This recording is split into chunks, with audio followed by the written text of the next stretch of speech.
slightly more positive outlook, and the reason I think I can do that is because of seniors such as ma'am and ma'am who've been sitting here. They have made great inroads, and it's time to us to seize the opportunity. I'm not a woman in ophthalmology, I'm an ophthalmologist in ophthalmology. However, as a woman in a professional world, it is a difficult ride. Fortunately, I think ophthalmology, we have enough women, and the discrimination in terms of the patient perceiving you as a woman ophthalmologist, I have not really faced it. However, the time and the commitment that you make to your profession may not be as easy as it is for a male professional. So I am in a tougher world as a professional, and possibly the men have a slightly easier ride, making it possibly a man's world. I'm not really sure as to, I don't have the answers, but the fact is there are benefits of being a man, there are benefits of being a woman, and if you set your will to it, you can do a good job. That is the bottom line today. We are living in a competitive world where performance pays. If a woman is performing and she asks for recognition, she will get it, because eventually the world today is fueled by performance. So all in all, we are living in an area where there is an opportunity. The salary gap between men and women is there, but it is the lowest in history in this decade. Of the Fortune 500 companies, 15 are headed by women, so we are gaining ground, but it is early ground. But it is for us to seize this opportunity. I did my MBBS from a girls' college. I was in Lady Harding. I moved on to post-graduation in Maulana Azad Medical College, where there were as many males as there were females. I did my senior residency from RP Center, AIMS, and I was the only female in the unit. What I have noticed is that though women begin the climb, they give up before they reach the top. So you have to consistently tell yourself that I am in it. I have given up my hobbies. I don't want hobbies. I want success. It's not a bad word. Why should women not say it? I don't work for happiness. I work for success. I need to make it work. Men work for success too. I have a friend who is an investment banker. He was hospitalized due to stress. His boss called him and said, I don't care if you're hospitalized due to stress. I need the PowerPoint presentation today. He resigned that day. But men have stress too. We have different stress. We have to learn to deal with it. Eventually, we have to perform, just like men do, and they have performed. The problem that we face is an internal conflict or a conflict we have with our family, because of which we feel our children need priority, and if we take up a job which is high risk, remember risk pays sometimes higher. If I take up a high profile job, I will need to perform much better to live up to that job. Do I have the bandwidth to do so? Sometimes women themselves answer that question in a negative manner and therefore lose that opportunity before even trying. It is a study in the US which has proven that women want low risk but high flexibility job. So that you can pick up your son from school, you can send your daughter to dance class. Yes, you want a higher flexibility job, but you have to work around it. You have to find your way, because if you're working as a hobby or working for happiness, you will not get success. It's only pressure that creates diamonds. When we had our profs, we slept for 2 hours. I don't need 8 hours of sleep. I can do with 5 hours every single day of my life.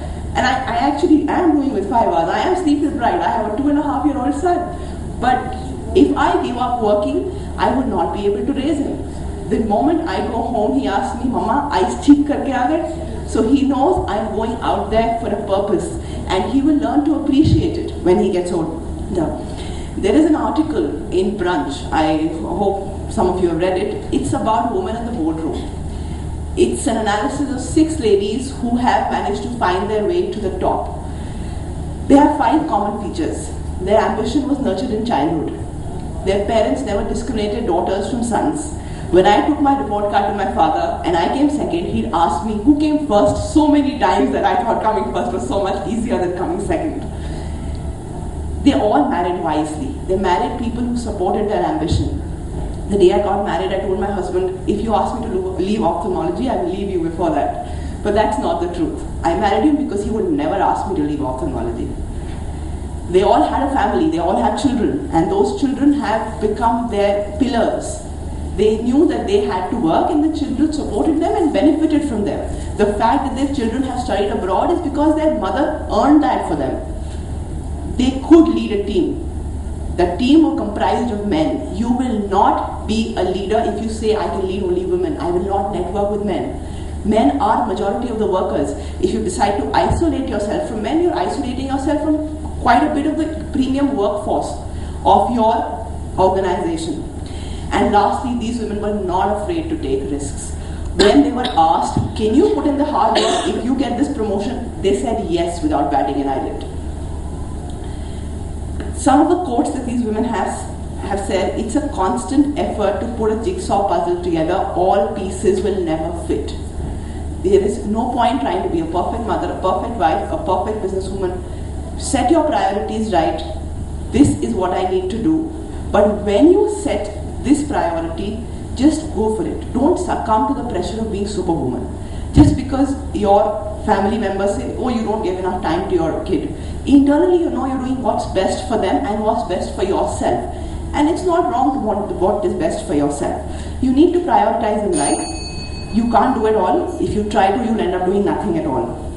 I think marriage is a very important game changer for women. If the man and woman try to work against each other for their career, both of them will not have a good time. I know more successful men are often onesies than women, and trust me, they will not be half the men they were if it would not be for their wives. So it's the same for us. We need our husbands just as they need us.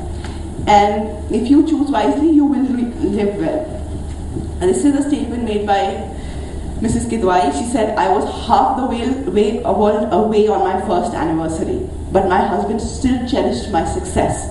That is the kind of commitment you need from your partner, but it is something you need to give him as well. You need to give him space. It's a mutual thing. That is a personal battle. Let's not get into ophthalmology.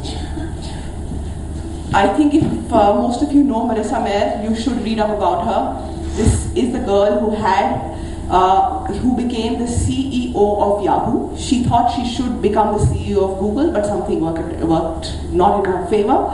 She changed jobs. She took the risk. The day they made her CEO, she announced she was pregnant. Even though she announced she was pregnant, the organization was sure that this is the kind of woman who will never let her work suffer. She delivered. She came back to work 1 week later. It is not the men who criticized her, it is the women. The women said she's not doing a good job. She took the next door office, she broke down the wall, she put in a cot, she got a nanny. She is a good mother, she doesn't need the world to say so. In India, you are more fortunate than your American counterparts who can't afford a nanny. You are working against society, but you have things working for you. You can have 5 nannies, give her half your salary, but you still have the other half for yourself. And the intangible positiveness of working that the salary is not giving you. I don't think women are not competitive. Women are very competitive. They want the best for their son or daughter. They want them to come rank 1 in school. So why don't you want to come rank 1? Just be as competitive for yourself and lead by example. Your kids would appreciate that. Ultimately, I would just like to end that I do love working, but at the end of the day, I work for the men in my life because they are what makes me go. Thank you.